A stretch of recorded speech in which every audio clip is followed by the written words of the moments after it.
पूज्य श्री प्रेमानंद बाबा जी की वीडियो ऐसे ही सुनने के लिए प्लीज़ चैनल को सब्सक्राइब करें और शेयर भी करें। प्रार्थना है, हमारी बात मान लीजिए। राधा राधा राधा राधा बस एक कानों में पहुंचता है, दूसरों के भी और अपने कानों में। जितने लोग राधा नाम कीर्तन सुनेंगे उन सबका कीर्तन सुनने से परम लाभ तो होगा ही, और आपके ऊपर श्री जी की विशेष कृपा होगी। नाम कीर्तन, गुण कीर्तन, लीला कीर्तन, चिंतन। जो भगवान आंख न दिए होते तो थोड़ी देर सोचो कैसा लगता। भगवान हमको कान न दिए होते तो कैसा लगता, जबान न दिए होते तो कैसा लगता। एक व्यक्ति आए कि अब इनका उद्धार कैसे होगा, ना आंख है देख नहीं सकते, कान नहीं है भगवत चर्चा नहीं सुन सकते, नाम जप नहीं सकते, जबान नहीं। अब आप विचार करो क्या जीवन। हमें भगवान ने काम दिया, भगवान ने जबान दिया, भगवान ने नेत्र दिया, हम इनको सार्थक कर ले। फिर शब्द याद रखो, निरंतरता। चाहे जैसे बने निरंतरता, कुछ समय चलाओ। राधा नाम चल रहा है, कभी शरणागत मंत्र चल रहा है, कभी निज मंत्र चल रहा है, कभी चतुरासी जी चल रही, निरंतरता बनाओ। साधन में जितनी निरंतरता बनती चली जाएगी उतने दिव्य आप हो जाएंगे। निरंतरता थोड़ा कठिन है क्योंकि मन विषयों में भाग करके सुख का अनुभव बहुत जन्म से किया है तो भागेगा। जहां जहां आपका मन जाए वहां वहां प्रभु को देखिए, या जहां जहां मन जाए वहां से हटा के अपने लक्ष्य पे लगाइए। दो ये साधन है जिनके द्वारा हम बहुत जल्दी चंचल मन को एकाग्र कर सकते हैं निरंतर भजन के लिए। साधन को हरि भजन है, कै सत्संग सहाय। मन तो चंचल सवनते, या को कौन उपाय। साधन को हरि भजन है, कै सत्संग सहाय। सत्संग सुनते रहो, ये तुम्हारी सहायता करेगा मन को जीतने के लिए, विषय भोगों से वैराग्य के लिए, भगवत तत्व की जिज्ञासा के लिए। इसलिए निरंतरता बहुत अमृत शब्द है। जिसके जीवन में निरंतरता आ गई भगवत मार्ग की, थोड़े दिन का भाई ये कष्ट है, इसको सह लो, आगे आनंद की ही धारा है। और जगत में थोड़ा सा सुख दिखाई देता है, आगे क्लेश ही क्लेश, अशांति ही अशांति है। निरंतरता के लिए हमारे चित्त को सबसे ज्यादा बाधा पहुंचा सकता है काम, और कोई नहीं। तीन बातें भगवत प्राप्ति में बहुत बाधक मानी गई, कामिनी, कंचन और कीर्ति, जिसे पुत्र ऐष्णा, वित्त ऐष्णा और लोक ऐष्णा कहा गया है। श्रीपाद कह रहे हैं ये सबसे जोर की है बात, काम कामनी। जो काम से प्रेरित होकर कामनी की तरफ हमारी दृष्टि जाती है, स्त्री की तरफ, भोग वासना की वृत्ति लेकर के, ये बहुत हानिकारक है। अब आप लोग उस स्थिति को नहीं समझेंगे। क्रिया बाधक नहीं है, चिंतन बाधक है। विदेहराज जनक जी को इसीलिए विदेहराज कहा गया कि उनका निरंतर गाढ़ चिंतन इतना होता कि शरीर सुखद स्थिति में है या दुखद स्थिति में, शरीर भोग में है या वैराग्य में, इससे कोई मतलब नहीं होता। निरंतरता में यह स्थिति आ जाती है। क्रियाएं आपकी बहुत भागवतिक हो रही हैं और चिंतन आपका गलत हो रहा है तो परिणाम ठीक नहीं है। क्रियाएं आपकी संसारिक हो रही, चिंतन आपका भागवतिक हो रहा है, बहुत जोर का परिणाम आएगा। जैसे हमने अपने जीवन में 10 करोड़ रुपए कमाए, 5 मिनट सत्संग सुना, हमें वैराग्य हो गया तो हम 10 करोड़ बैंक में छोड़ दिए, यमुना जी में छोड़ दिए, भंडारे कर दिए, निपट गया। हमारी बहुत यश कीर्ति हो रही, सत्संग सुना, थोड़ा ज्ञान आया कि ये तो अज्ञान की बात है, खत्म, यश कीर्ति तुम्हारा कुछ नहीं। लेकिन एक बार जीवन में कामिनी संग हो गया, अब वो तृष्णा तुम्हें पूरे जीवन। तो हमें लगता है कि कंचन और कीर्ति से भी जोर की भजन वृत्ति को नष्ट करने वाली कामिनी की वृत्ति।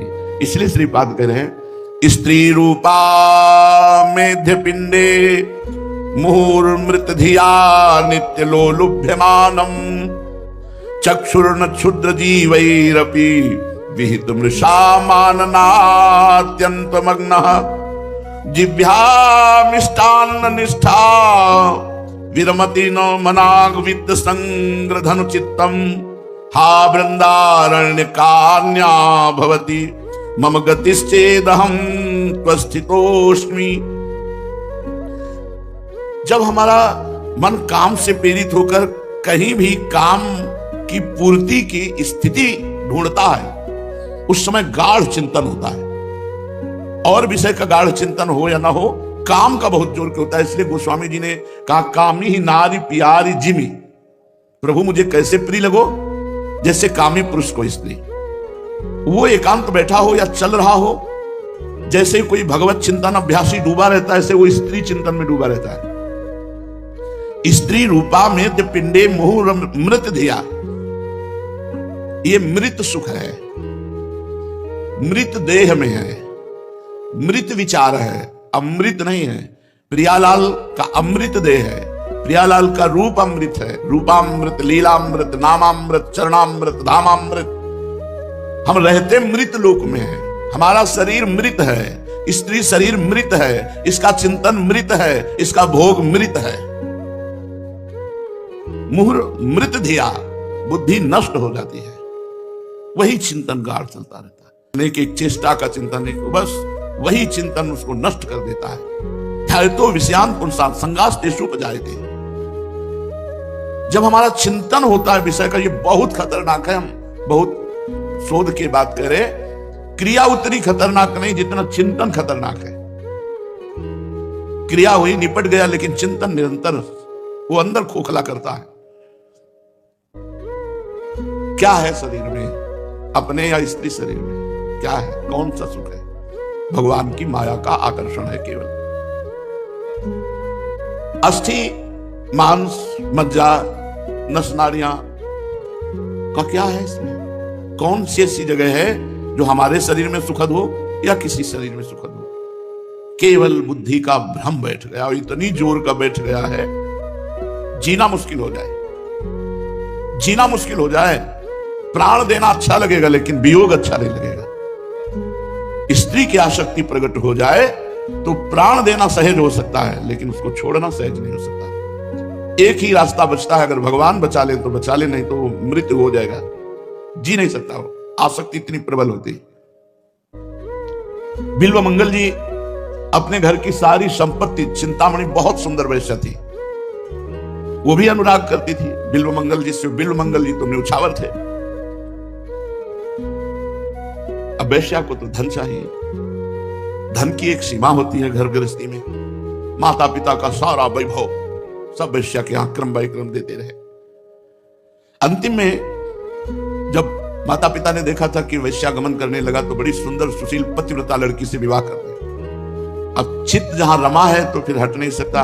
उद्धव मन माने की बात, दाग छुहारा छाणी अमृत फल, विष कीड़ा विष खात। मन मान गया तो दाग छुहारा नहीं खाएगा, विष का कीड़ा विष ही खाएगा। कभी अपनी पत्नी की तरफ देखा ही नहीं।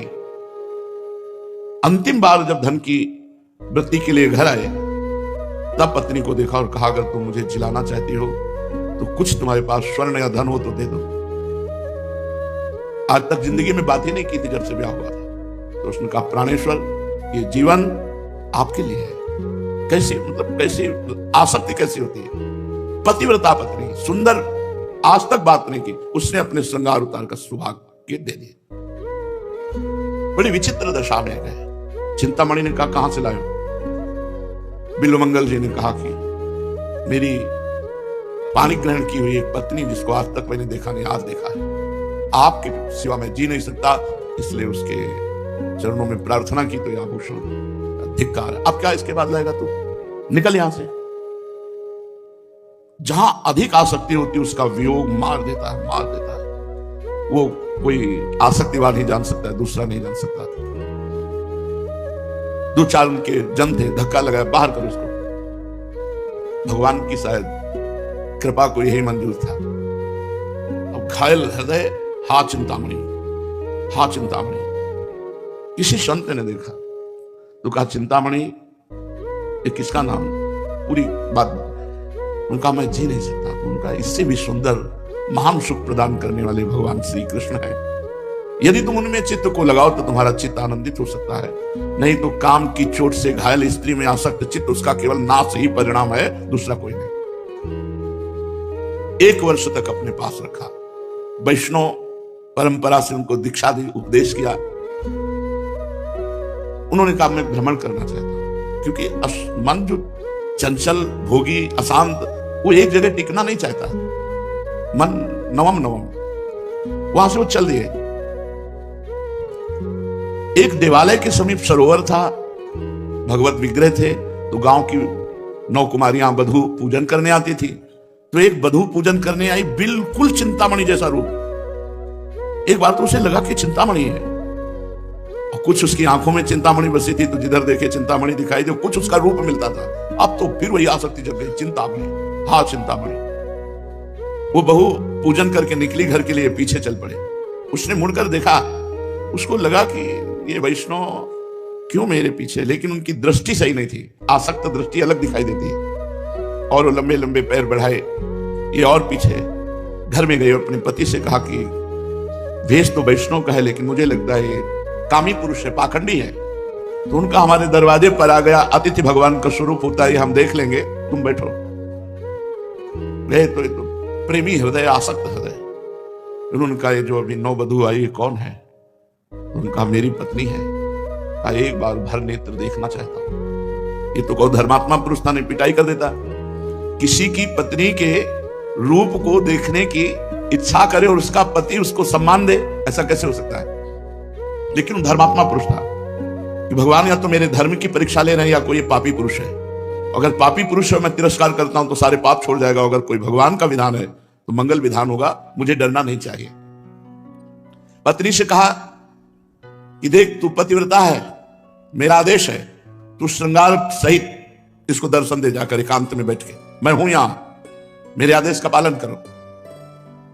अब पति ने आज्ञा कर दी तो डरपते हुए गए, ये बैठे थे। क्या आज्ञा है? तो नेत्र उठाए से हृदय विकल हो गया। जन्म जन्म से इन्हीं भोगों में लगा रहा, गुरु कृपा ने संभाला, श्री कृष्ण चरणारविंद की तरफ ले, फिर मुझे वही, फिर मुझे वही। कहा देवी क्या 2 सुई मिल सकती है? उनका अवश्य, बस इतनी मांग थी, 2 सुई दे दो। वो गई और 2 सुई। उनका हे श्री कृष्ण, इन नेत्रों ने जन्म जन्म मुझे भटकाया, अब नहीं भटकूंगा। फिर वही रूप देख करके मुझे चिंतामणि की जलन, वही आग, वही। जय श्री कृष्ण। दोनों नेत्र फोड़ लिए और चित्कार कर पड़ी बहू। पति नजदीक, अरे क्यों ऐसा आपने? उनका सहयोग कर सकते हो तो मुझे एक लाठी दे दो, क्योंकि जन्म के जो अंधे होते हैं उनका अभ्यास होता है, मेरा अभ्यास नहीं। लाठी लिया, कहा वृंदावन जाने के लिए मार्ग में मुझे खड़ा कर दो, मैं ऐसे चला। अभ्यास तो था नहीं। आगे चल करके एक कुआं था जो गहरा पर घास से ढका हुआ, उसी कुएं में गिर गए। अब उनको कोई दिखाई तो देना नहीं, दोनों आंखें फोड़ ली। हा कृष्ण, हा कृष्ण, हा कृष्ण। आर्त भाव से जब कोई भगवान को पुकारता है तो भगवान 1 सेकेंड भी नहीं लगाते। उसी समय अजान बाबू भगवान ने कहा, बाबा लाठी ऊपर कर। ऐसे तो उन्होंने सोचा, इतना लंबा कुआं, इतनी छोटी लाठी, और मुझे 1 सेकेंड में बाहर कर दिया। और लाठी पकड़कर चलने लगे तो धीरे से हाथ पकड़ा तो छुड़ा लिया। तो कहा हम जान गए हैं, हम जान गए हैं कि कौन है, हमें इतना प्यार करने वाला संसार में कोई नहीं। हे श्री कृष्ण, आप ही हो। बांह छुड़ाए जात हो, निबल जान के मोह, हृदय से जब जाओगे तो सबल सराहो सो। भगवान स्वयं बिल्व मंगल जी को वृंदावन लाए और वृंदावन के प्रेम में उन्मत्त होकर बिल्व मंगलाचार्य बन गए। बिल्व मंगलाचार्य। बड़े सुंदर सुंदर श्लोकों से भगवान की महिमा का गान किया, पर सबसे पहले वंदना की चिंतामणि की, क्योंकि हे गुरु स्वरूपा चिंतामणि, यदि तुम हमारा तिरस्कार न करती तो मैं आज श्री कृष्ण प्रेम की इस स्थिति को न प्राप्त करता। तो चित्त की वृत्ति जब आसक्त हो जाती है, फिर जो चिंतन बनता है वो हटाना बहुत कठिन होता है, बहुत कठिन। आ सकती है लेकिन जा नहीं सकती, आसक्ति बहुत कठिन होती है। विषय भोगना एक अलग चीज होता है, आसक्ति होना एक अलग चीज होता है। किसी के रूप में आसक्त हो जाना, किसी से प्रेम हो जाना, किसी से अपनापन। भोगी पुरुष ऐसा नहीं करता।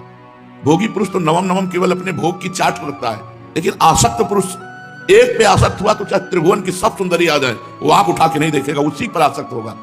ऐसी आसक्ति चिंतन में पूरी की पूरी अधिकार कर लेती, फिर दूसरा चिंतन नहीं रहता।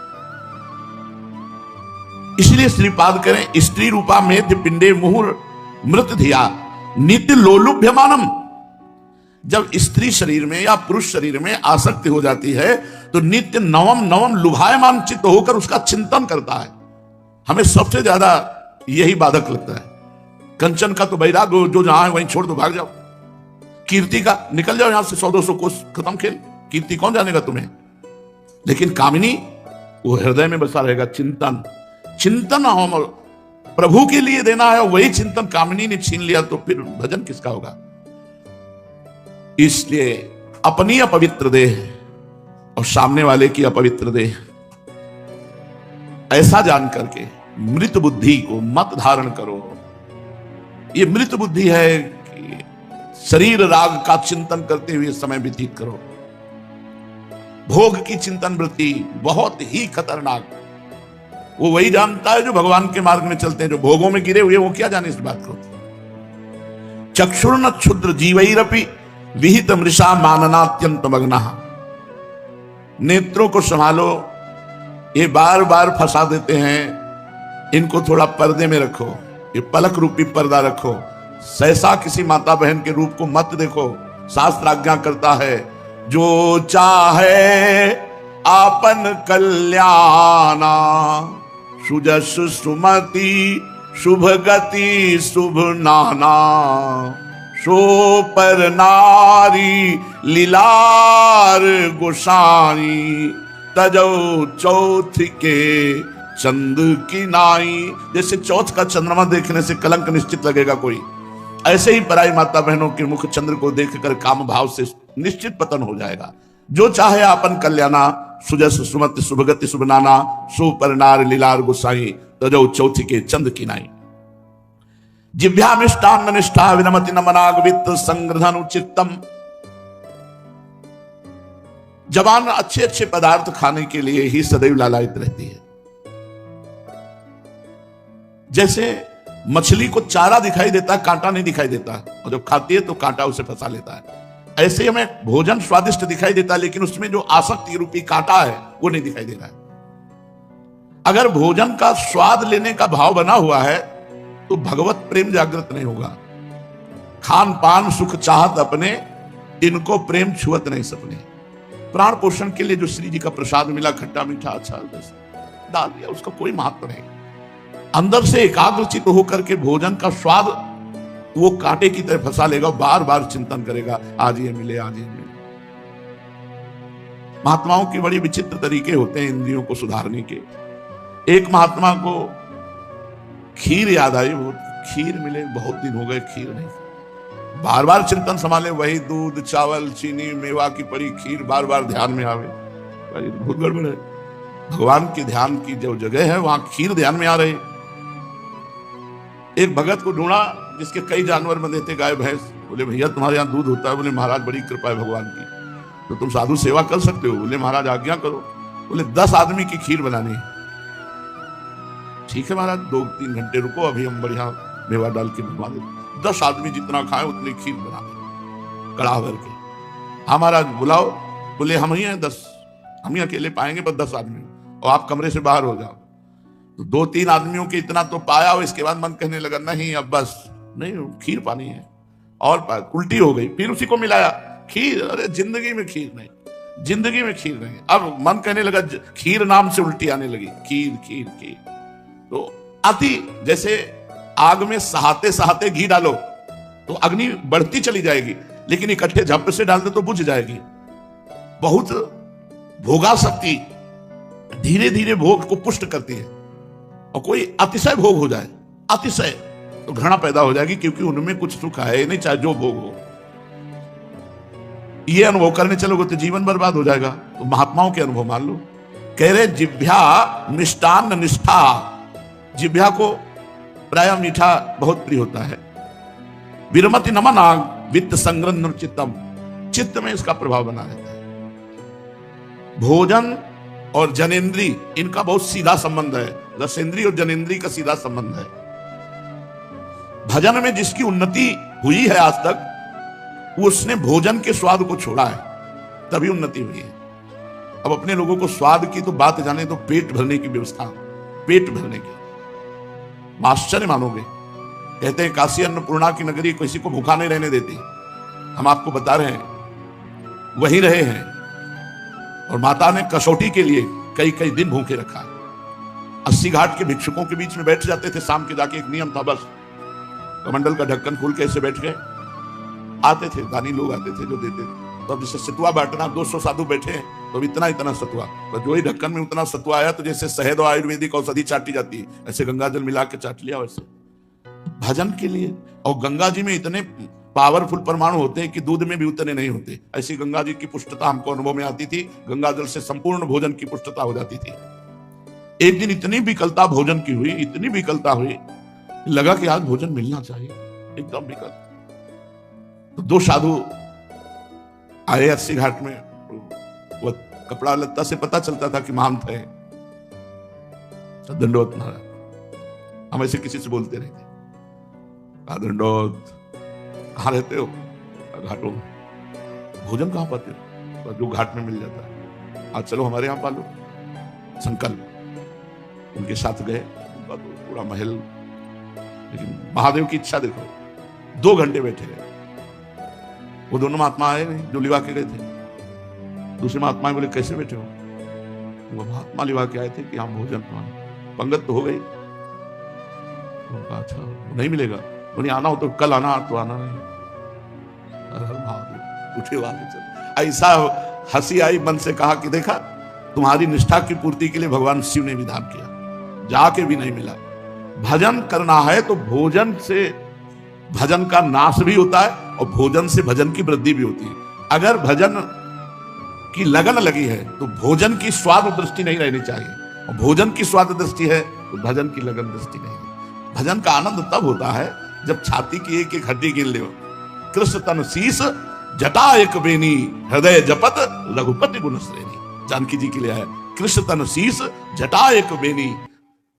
जो बेनी है वो जटा रूप हो गई है। शरीर की एक एक अस्थि गिन सकते हो। अशोक वाटिका में माता ऐसे रहती थी। कृष्ण तन शीस जटा एक बेनी, हृदय जपत रघुपति गुण श्रेणी। भगवान के गुणों का चिंतन करते हुए नाम पाहरू दिवस निश ध्यान तुम्हार कपाट, लोचन निज पद जंतित जाहि प्राण के बात। क्या जीवन है। सच्ची मानिए, राम जी को तो 14 वर्ष वनवास में जो कष्ट नहीं हुआ, वो भरत जी ने अयोध्या में रखे उनसे बढ़कर कष्ट सहा। राम जी को तो जब कुश की साथरी बिछाई जाती थी तो नवीन कोमल पल्लव बिछाए जाते थे। लक्ष्मण जी व्यवस्था से करते, कंदमूल फल खाते थे। लेकिन भरत जी ने कभी कंदमूल फल भी नहीं खाया। 56 प्रकार के भोग चाहते तो पूरा चक्रवर्ती सम्राट पद उन्हीं के हाथ में था। लेकिन बहुत कठिन तप किया। नंदी ग्राम में रहकर भूमि को खनन करके उस पर कुश डाल करके शयन करते थे। पादुका की पूजा करके आदेश पालन करते हुए चक्रवर्ती सम्राट महाराज दशरथ के संपूर्ण वैभव की सुरक्षा, सब संपत्ति रघुपति का ही सेवक की तरह बहुत कठिन तप भरत जी करते थे। भगवान की प्राप्ति, भगवत प्रेम, भगवत भजन, इसके लिए नहीं खान पान ते भावे है, नहीं कोमल वसन स्वभावे है, सब विषय लगे ते खा रहा है, हरि आशिक का मग न्यारा है। भगवान का प्रेमी का मार्ग ही अलग होता है। हा वृंदारण्य कान्या भवती मम गतिश्चेदहम तत्स्थितोस्मि। किसी भी इंद्री को भोगों से वैराग्य नहीं है। अब देखो ध्यान की बात सुनिए। अतएव मैंने सब कुछ छोड़ दिया, अब केवल एक वृंदावन का सहारा ले लिया और वृंदावन की अनन्य गति अर्थात वास कर लिया, तो मुझे पक्का पता है कि वृंदावन मुझे नहीं छोड़ेगा। तो जब कल ये प्रश्न हुआ था कि जिसके कान नहीं, जबान नहीं, नेत्र नहीं, उसका कल्याण कैसे होगा? क्योंकि ना राधा नाम सुन सकता है, ना राधा नाम जप सकता है, ना राधा नाम पढ़ सकता है, तो उसको सुनाई नहीं दे रहा, दिखाई नहीं दे रहा, बोल नहीं पा रहा, उसका कैसे कल्याण होगा? अगर वो धाम आ जाए, धाम वास करे तो भगवत प्राप्ति हो जाएगी। शरीर धाम वास करे तो भगवत प्राप्ति हो जाएगी।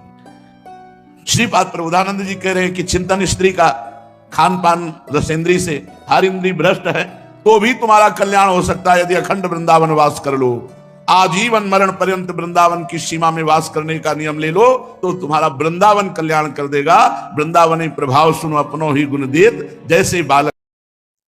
हमारे निरंतर भजन में ये 20 बातें बाधा पहुंचा देती हैं। यदि हम अखंड भजन करना चाहते हैं, हमारा निर्दोष भजन हो, तो इन 20 बातों से बचना चाहिए। पहली है अपने जीवन में जांच कर लेना। इष्ट से, गुरु से विमुख करने वाले पुरुषों का या स्त्रियों का या विषयों का किसी भी तरह से हम संग न करें। पहली बात, आराध्य देव गुरुदेव के वचनों में अविश्वास पैदा कर दे, हमारी भक्ति को बाधित कर दे, चाहे वो स्त्री शरीर हो, चाहे वो पुरुष शरीर हो, चाहे वो कोई विषय ही क्यों ना हो, हमें उससे संपर्क नहीं रखना। भगवद विमुख करने वाले पुरुषों का संग नहीं करना, पहला लक्षण है। अगर वो कोई है हमारे जीवन में तो हमारा भजन बाधित हो जाएगा। हमें संग नहीं करना, समझना है, हमें संग नहीं करना। मान लो भगवत मार्ग में विरक्त हैं तो, पर जो गृहस्थ है भजन करके भगवत प्राप्ति चाहता है, परिवार में अलग अलग उद्देश्य वाले, अलग अलग भाव वाले हैं, भिन्ने भिन्ने मति, अलग अलग मति वाले हैं। अब वो कैसे भजन करे? अपने को संपर्क नहीं रखना, अपने को जो कर्तव्य पालन करना वो करना, लेकिन हमको उनकी बात नहीं सुननी, उनका संग नहीं करना, उनका चिंतन नहीं करना। अगर इतनी चतुराई नहीं तो फिर भजन बाधित हो जाएगा। जासे होए स्नेह राम पद एतो मतो हमारो, जिससे प्रभु के चरणों में प्रेम हो, ये सबसे बड़ा मत है, गोस्वामी तुलसीदास जी कह रहे हैं। हमारे आराध्य देव गुरुदेव इनमें अश्रद्धा पैदा करवा दे। आराध्य देव का नाम, आराध्य देव की लीला, आराध्य देव का गुण महिमा धाम जो गुरुदेव से प्राप्त हुआ है, उसमें हमारी अरुचि करवा दे। इससे बड़ा शत्रु और कौन हो सकता है? क्योंकि लौकिक शत्रु तो हमारे देह को नष्ट कर देगा, लेकिन ये शत्रु तो हमारे आराध्य देव के संबंध को ही नष्ट कर रहा है, ये तो हमारे परमार्थ को ही नष्ट कर रहा है। सबसे पहला इन 20 विघ्नों में आराध्य देव गुरुदेव के प्रति अश्रद्धा, अरुचि पैदा करवा दे। ऐसे बहिर्मुख कुसंगी का संग नहीं करना, चाहे वो स्त्री शरीरधारी हो, चाहे वो पुरुष शरीरधारी हो, या कोई विषय ही क्यों न हो। जिस विषय के सेवन से आराध्य देव गुरुदेव के प्रतिकूल आचरण बन जाए, हमें वो विषय सेवन नहीं करना। दूसरा, अधिक बोलना। मननशील महात्मा को ज्यादा बोलने का अवसर नहीं है। प्रायः आप देखना भजनानंदी उपासक मौन व्रती मिलेंगे। एक होता है जड़ मौन और एक होता है विचार मौन। उपासक को विचार मौन रहना ही चाहिए। आवश्यक है तो उत्तर दे दिया कम शब्दों में, अनावश्यक बात बोलनी ही नहीं है। कोई चाहे नाराज हो या प्रसन्न हो, हमें इससे मतलब नहीं। हमें अपने सिद्धांत से चलना है।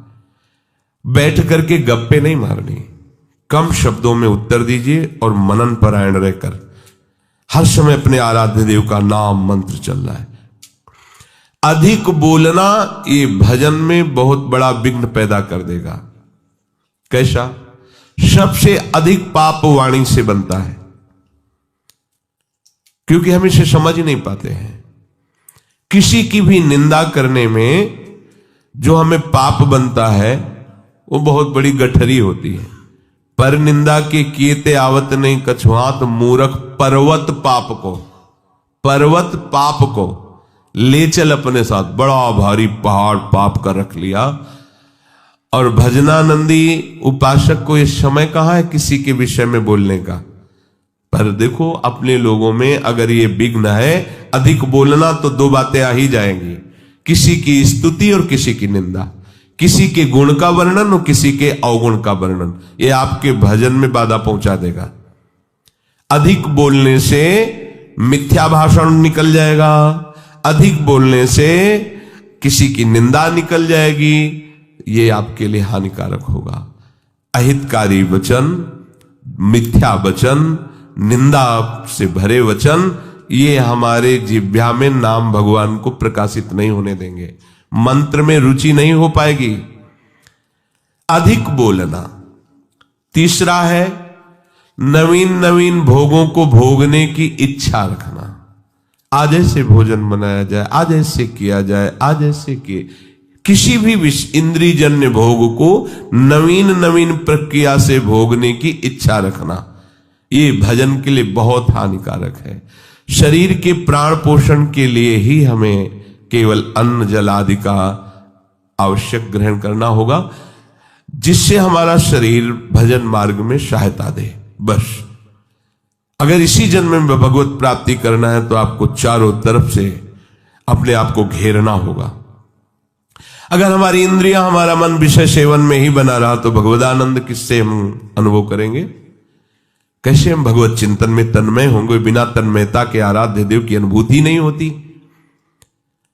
चौथा, अधिक सोना।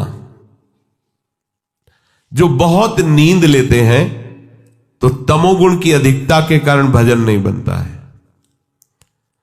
आपको आश्चर्य होगा कि ऐसा कैसे हो सकता है। भजन की जब लगन लगती है, 11 बजे रात्रि के शयन करना, 2 बजे उठ जाना, स्नान किया, शौच किया, वृंदावन की परिक्रमा की, ऐसी दिनचर्या, और 2 बजे दिन में माधुकरी मांग के पाना, कोई बाल भोग, ये सब चाय नाश्ता कुछ नहीं, 2 बजे दिन में। आपको लगेगा कि ऐसा कैसे हो सकता है। यही अपने, यही वृंदावन, बाहर की बात नहीं है, वृंदावन की हित धाम की छोटी कुटिया की बात बता रहे हैं। बिजली का कनेक्शन कटा हुआ, नहीं चाहिए बिजली।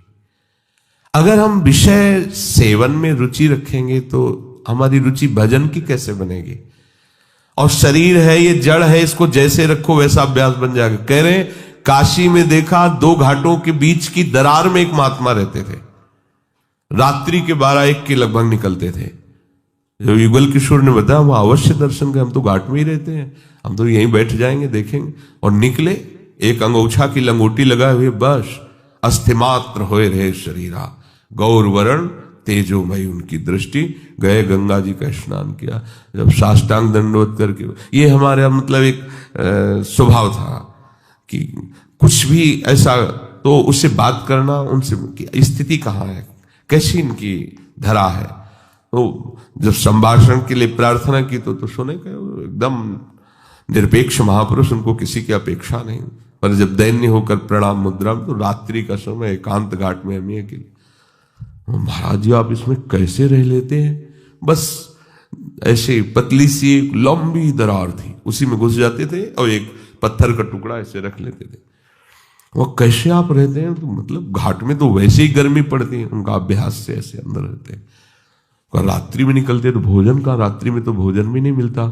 तो उनका मारवाड़ी क्षेत्र में सब लोग प्रसाद पाके, बाहर बड़े बड़े ड्रम रखे होते हैं, वो तो सुबह ड्रम फेंके जाते हैं, उनमें जो बचा हुआ जूठन है वो बटोर लेते हैं, आके पा लेते हैं, शौच स्नान करके फिर अंदर 24 घंटे में। ये भी भगवत प्राप्ति का स्वरूप है। कैसे अपने अभ्यास योग युक्त है ना, ये जन्म अभ्यास के लिए मिला है। चित्रकूट में रामलीला हो रही थी, नवीन अवस्था थी 16-18 के बीच की स्वामी जी की।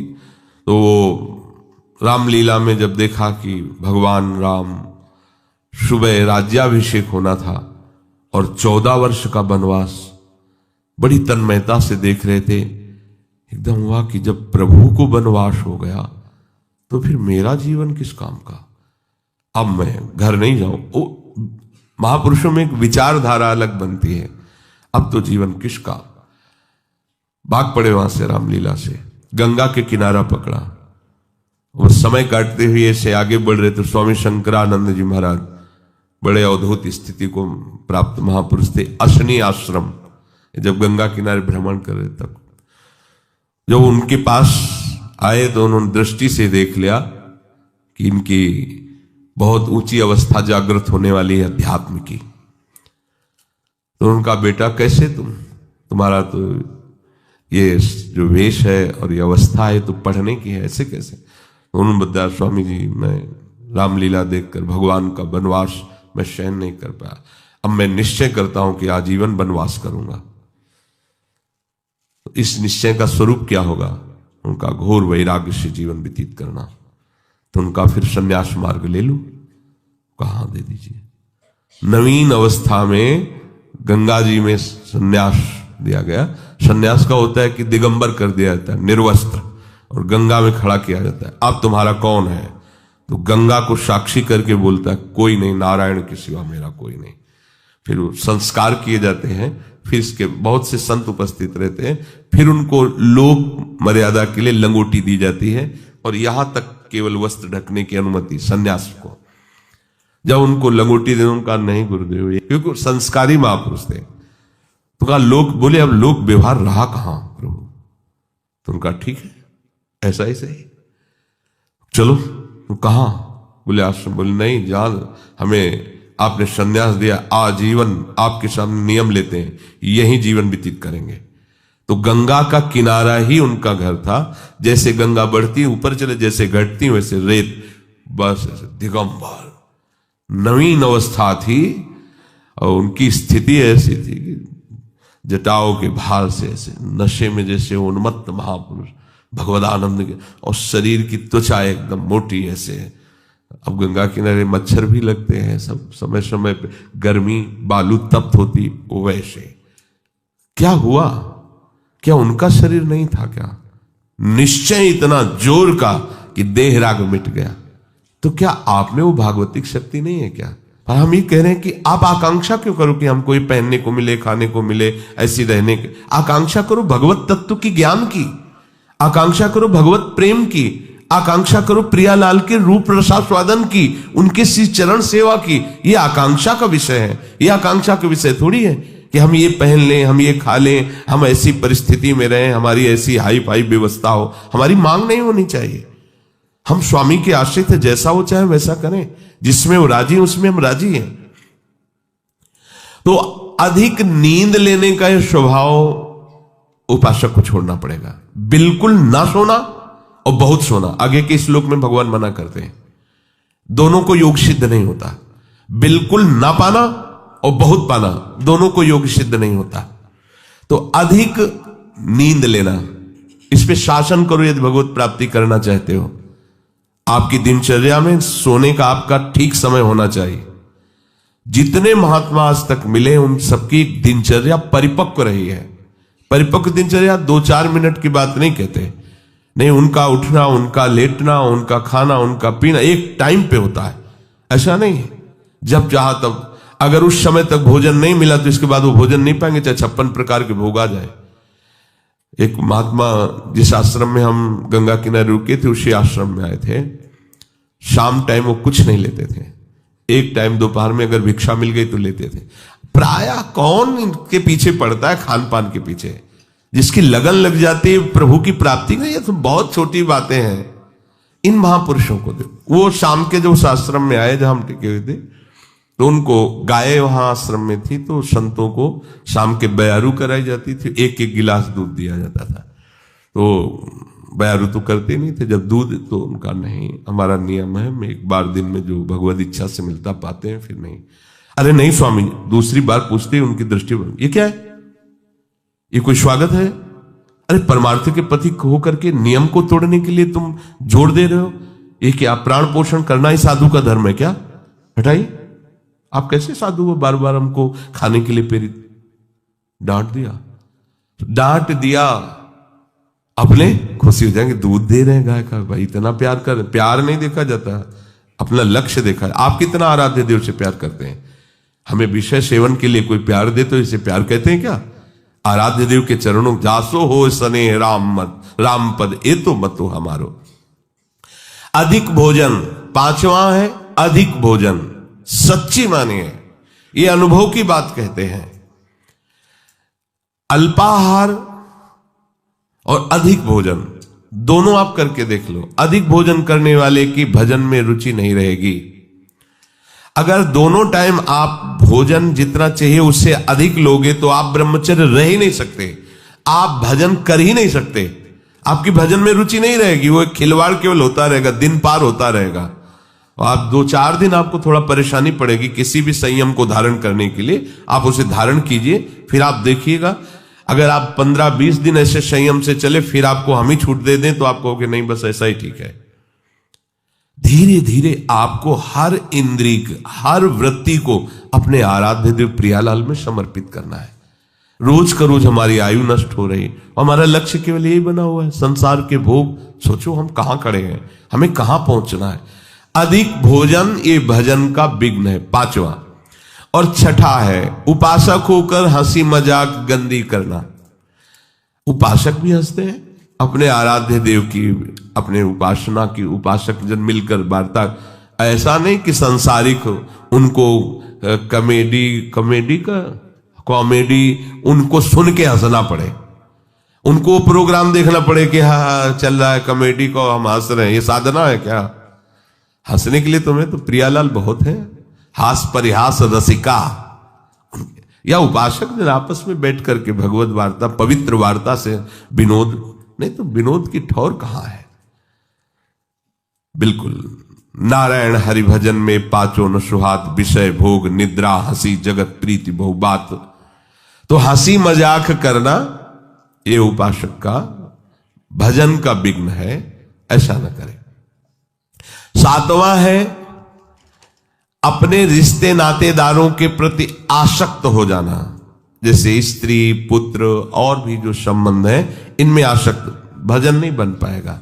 सबकी ममता ताग बटोरी, मम पद मन ही बांध पर डोरी। आठवां है क्रोधी स्वभाव बना लेना। जरा से कोई बात करे तो बस एकदम गुस्सा होना। नहीं नहीं, आप भजन करने वाले हो। कभी कभी किसी की प्रतिकूल चेष्टा, अब जैसे आप परमार्थ में चल रहे हैं, किसी को परमार्थ संबंधी ही आप सावधान कर रहे हैं, वो आपके सामने ही प्रतिकूल आचरण कर रहा है, आपको गुस्सा नहीं होना है। ये आपकी भी तो परीक्षा हो सकती है। भगवान आपको भी तो देख रहे हैं कि आप उपदेश ही केवल देते हैं या आपके भी जीवन में कुछ है। इसलिए आप खुद देखो आपके जीवन में क्या है। उस समय आप प्रशांत आत्मा विवेक के द्वारा अगर कहीं भी स्फुरण हो रहा है क्रोधा, तो उसे शांत कीजिए। वो क्रोध दूसरे का अहित करेगा कि नहीं करेगा, पर आपका अहित हो जाएगा, आपका हृदय अपवित्र हो जाएगा, आपके हृदय में जलन पैदा हो जाएगी।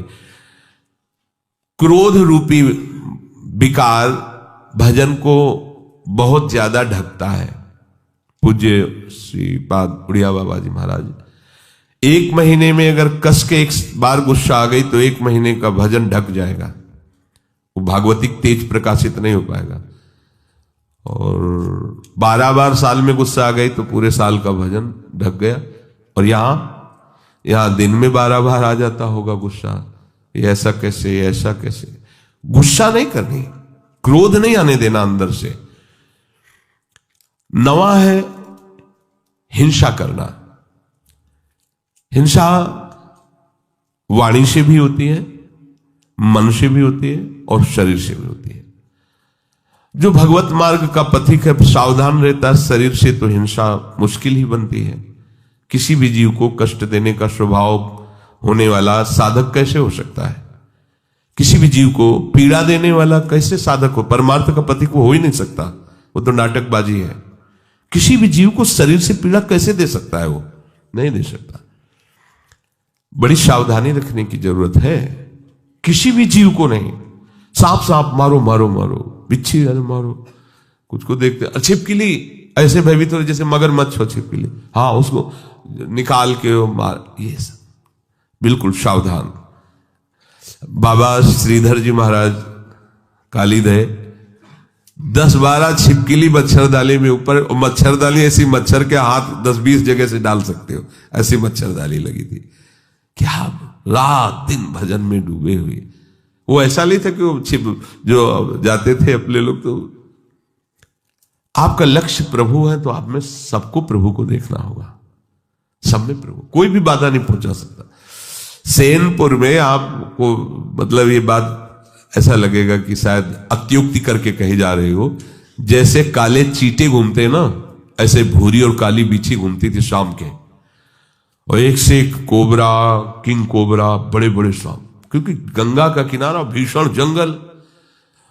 और एक पंजीरी बाबा, बूढ़े बाबा उधर रहते थे और दूसरे हम वहां थे। और वो कान के बहरे थे कि हल्ला बचाओ तो सुनाई न दे। अब केवल भगवत आश्रय ले ही तो और क्या वहां रह सकता है। बस दृढ़ निश्चय था कि अगर संयोग है तो काटेगा, नहीं तो नहीं काटेगा। तो बहुत समय तक रहने पर कभी बिच्छी ने नहीं मारा, कभी सांप ने। ऐसे आसन में बैठे हुए और ऐसे सांप जा रहे हैं, ऐसे बिच्छा पर सांप। उल्लुओं की आवाज तो ऐसे जैसे कोई संगीत गा रहा हो। 14 राग से उगाता है उल्लू, 14 प्रकार की आवाज होती हो, हर आवाज में एक भय उत्पन्न हो। गंगा जी के किनारे तो प्रतिध्वनि भी होती थी उसकी, अंधेरा न कोई लाइट न कुछ, केवल प्रभु ही प्रभु, मंत्राकार वृत्ति। अरे जो पीछे संत महात्मा इसीलिए ऐसे स्थानों का चयन करते थे, अन्य आश्रय नहीं, केवल भजन ही करना पड़ेगा, दूसरा उपाय नहीं है। हिंसा ना तो शरीर से होनी चाहिए और वाणी से भी हिंसा होती है। किसी के दिल में दुख पहुंचाने वाली वाणी बोलना हिंसात्मक वाणी है नहीं। सबके दिल में दिलवर वास करता है, उसी की हम उपासना करते हैं। हमको ऐसे कठोर वचन नहीं बोलने हैं जिससे उसका हृदय दुखी हो जाए। हम अपनी बात कह देते हैं, ना मानो आपका। देखो भगवान गीता जी बोल दिए ना, मानो या ना मानो तुम्हारी बात है। मानोगे तो भगवदानंद में रहोगे, नहीं मानोगे तो विषयानंद में डूबोगे। और एक होता है मन से हिंसा करना, ये ज्यादा होता है। शरीर से हिंसा करना तो साधक मार्ग में बहुत ही निंदनीय है। वो तो शायद ही कोई ऐसा मूर्खतावश कर दे, नहीं तो नहीं करेगा, क्योंकि वो साधक मार्ग में चल रहा, उपासना मार्ग में काहे कि किसी जीव की हत्या करेगा। वाणी से वो भी चूक कर सकता है। किसी को ऐसे दुखद वचन, जाओ भोगोगे, ये भी दंड है ना, ये भी आप हिंसात्मक वचन बोल रहे हैं। अगर आप भजन करते हैं और आपका वचन लागू हो गया, जाओ भोगो, तो आपने उसके लिए विधान कर दिया ना दुख का। तो साधु से होए न कारज हानि, साधु तो परहित परम मंगल करने वाला होता है, उसके दुख का विधान कैसे करे। और मन से होता है कि जब कोई हमारे प्रतिकूल चलता है तो एक जलन होती है, उस जलन में हमारे अंदर निकलता है, भोगोगे तुम, फिर आगे चल करके तुम देख लेना तुम्हारी दुर्गति होगी, तुम अमुक कष्ट पाओगे, जाओ ऐसा ऐसे। वो जो मन है ना, वो अपने आप संकल्प करता है, तब इसको समझ में आएगा कि ये जो हमारी प्रतिकूलता कर रहा है ना, तब इसको समझ, ये सब बातें नहीं होनी चाहिए। अगर ये बातें हैं तो आपके भजन में टांग टूट जाएगी आपकी, आप भजन की चढ़ाई पे नहीं चढ़ पाएंगे। ये टांग तो सुरक्षित बनी रहे चाहे, लेकिन भजन की चढ़ाई आप नहीं चढ़ पाएंगे, आप फिसल जाएंगे। जो दूसरे का तनिक भी अहित सोचता है, उस दूसरे का अहित हो या ना हो, तुम्हारा उसी क्षण से अहित शुरू हो गया, उसी क्षण से तुम्हारा हानि शुरू हो गया। 10वां है काम विकार। ये चाहे कर्म मार्ग का प्रतीक हो, कर्मयोग, भक्ति योग, ज्ञान योग, ये तीनों मार्गों में अपना एक छत्र, बाधा का राज्य उपस्थित करता है काम। ये छोटी मोटी शक्ति नहीं, चाहे ज्ञान मार्ग में हो, चाहे कर्मयोग मार्ग में हो, चाहे भक्ति योग मार्ग में हो। ये ऐसा भागवतिक सैनिक है कि हर जगह इसका प्रवेश है, विघ्न पहुंचाने की इसमें ताकत है। इसीलिए सब इससे डरते रहते हैं। अगर इससे डरते रहोगे तो निर्भय हो जाओगे, और इससे डरना बंद कर दोगे तो फिर डर तुम्हें कभी छोड़ेगा भी नहीं। ध्यान रखना, यही डर ही डरपि हरिवंश हित। महाप्रभु कह रहे हैं डरते रहो। ना जानो छिनंत कवन बुद्धि घटई प्रकाशित, छुटी चेतन जो अचेत त्यो मुनि भय विश्वासित। महाप्रभु कह रहे हैं डरते रहो, ये बात से डरते रहो। एक संत भगवान कह रहे थे काला सर्प काट ले तो उसका उपचार हो सकता है, लेकिन ये काम अपना अधिकार हृदय पे कर ले, ये डस ले, इसका उपचार नहीं हो सकता। ये ऐसा जहर है कि वो लहरें लेते रहो, पूरा जीवन वो नशा चढ़ा रहेगा उसका। और जैसे जैसे आपकी आयु कम होती जाएगी, मतलब अवस्था शरीर की बढ़ती जाएगी, आयु कम, वैसे वैसे और बढ़ता जाता है। जैसे जैसे आपकी शरीर शक्ति क्षीण होती, वैसे ही वासना और रंग लाती, क्योंकि दुर्गति करना है ना। इसे चाहिए कि भगवान नाम और भगवत आश्रय के बल से इस विकार को सह कर शांत किया जाए। जितना आप सहनशील होगे उतने ये शांत होता चला जाएगा।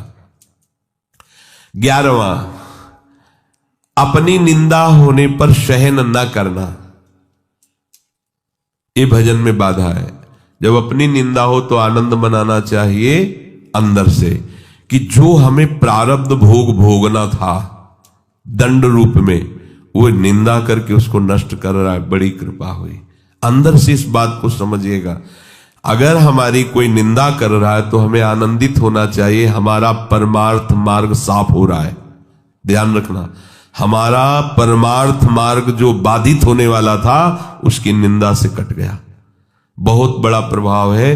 बिना भोगे तुम्हारे प्रारब्ध का नाश करा दे वो निंदक है, इससे बड़ा कोई हमारा सहयोगी नहीं है। साधो निंदक मित्र हमारा, चरणदास जी ने इसमें बड़ा आशीर्वाद दिया है कि जो कोई निंदा करे हमारी उतरे भव से पारा साधो, क्योंकि उसने हमारे परमार्थ को साफ कर दिया।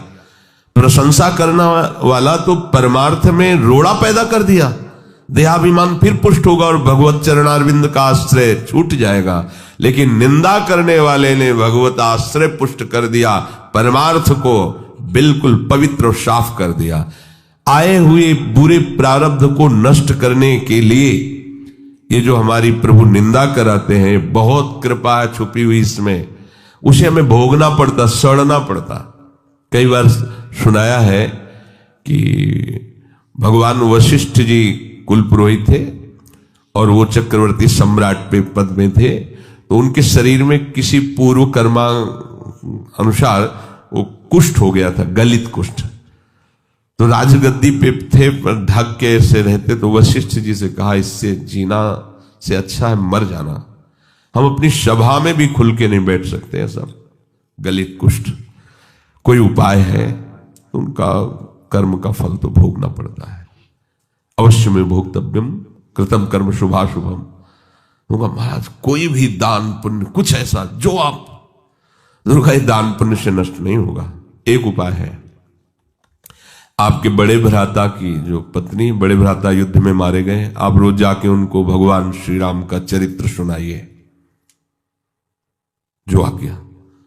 अब रोज टाइम से 2-2.5 घंटे सभा के बाद जाते थे रात्रि में और 10-11 बजे वापस आते।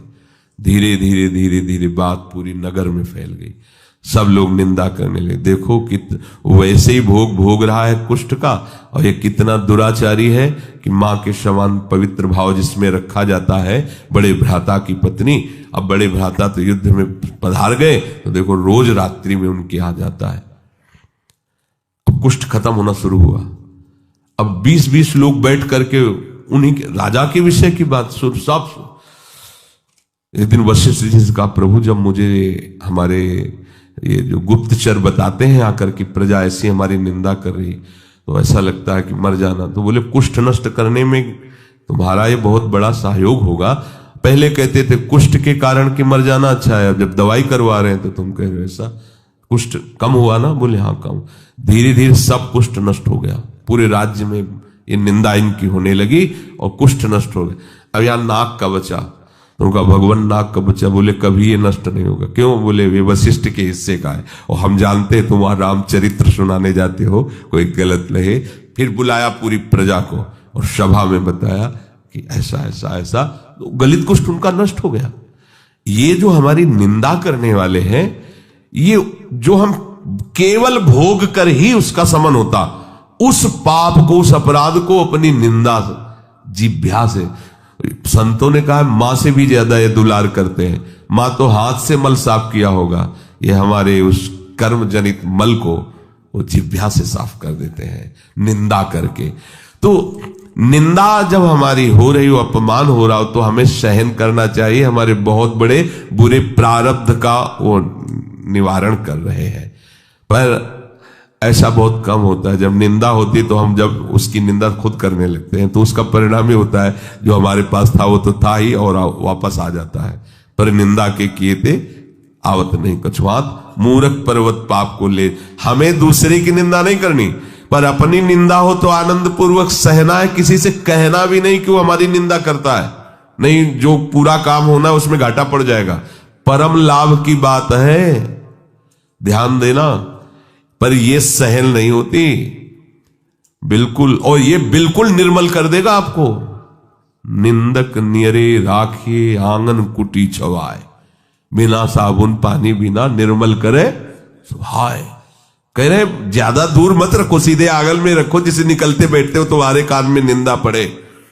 अगर कहीं भगवान ऐसी पवित्र व्यवस्था कर देते हैं कि कोई निंदा करे तो उसका विरोध कभी न करे, चुप रहे, यद्यपि बहुत कड़वी दवा है।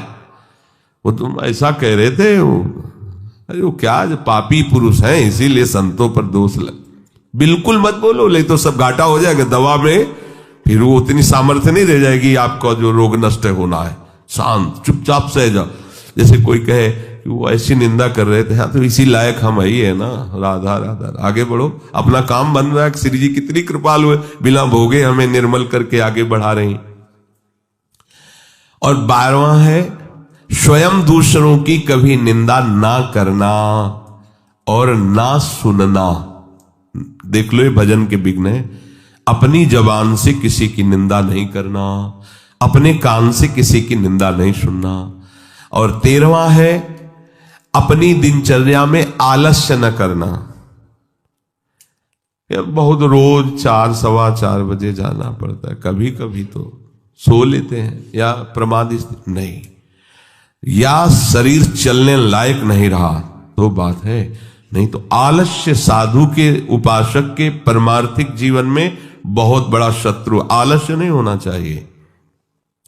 और गुरुदेव जी की मुख से निकली हुई वाणी को आप जरूर धारण करें, जरूर सुने, वरना बहुत पछताएंगे। इतनी अच्छी बातों को लोगों तक भी पहुंचाएं ताकि वो भी अपना समय अच्छा व्यतीत कर सकें, अपने कर्मों को सुधार सकें। मैं आप सबके लिए गुरुदेव जी की ऐसी ही मोटिवेशनल वीडियो लेकर आती रहूँगी। गुरुदेव के मुख से निकली हुई कहानियाँ, सनातन की, रोमांच से भरपूर। अगर आपको ये वीडियो अच्छी लगे तो प्लीज़ प्लीज़ प्लीज़ इसे कई लोगों तक शेयर करें। और ऐसी ही सत्य सनातन से जुड़ी हुई कहानियों के लिए चैनल को सब्सक्राइब करें। मिलती हूँ आपको नेक्स्ट वीडियो में ही गुरुदेव की कोई अन्य कहानी लेकर, जो कि सभी को बहुत प्रेरित करेगी। गुरुदेव की जय, राधा वल्लभ की जय, जय हरिवंश।